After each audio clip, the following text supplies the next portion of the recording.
my dad, when you get there, don't go and lie at the feet of young men. No. Counsel. Go and lie down at the feet of the old man. You will revive him. What about this?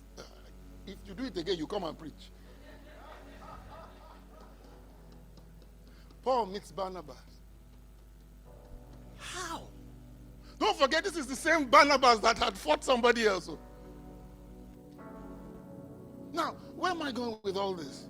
It's not a coincidence, it's resonance. And he's trying to explain to us that what is responsible for that resonance is the Holy Ghost. Remember when I told you that this idea of cognitive dissonance and being led by the Spirit has to be obedience to his instructions. It's your sensitivity to what is he saying to me. What is he telling me to do? Are you here? Resonance is not just believing, it's doing what God has revealed to you.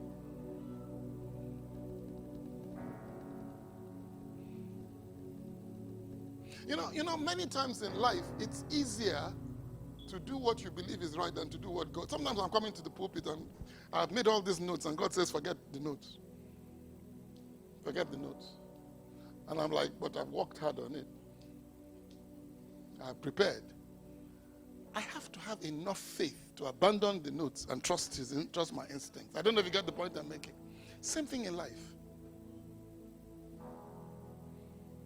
There's some things I want to do, and I just get this check. I don't know if you know what I mean. You're not allowed to do that. That's not. And I'm like, if I do this thing, my problems are solved. And it's like, no, your problems are just starting.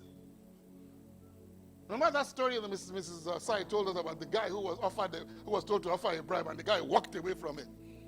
And he was getting married and he needed money. And by just walking away from it, God went to open a door that was 10 times larger than the one he went through.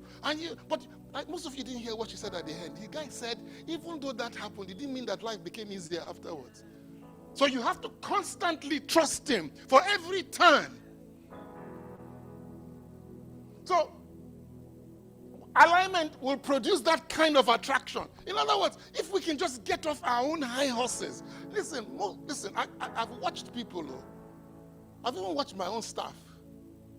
I can tell between two of my staff here, one that has my interest at heart and one that has a salary at heart.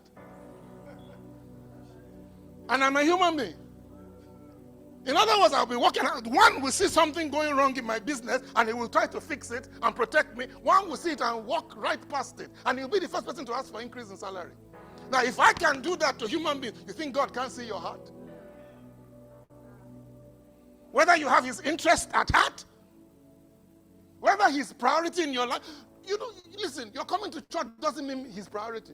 Because many times we come to church because we want to satisfy certain requirements. I better go to church just in case something bad happens.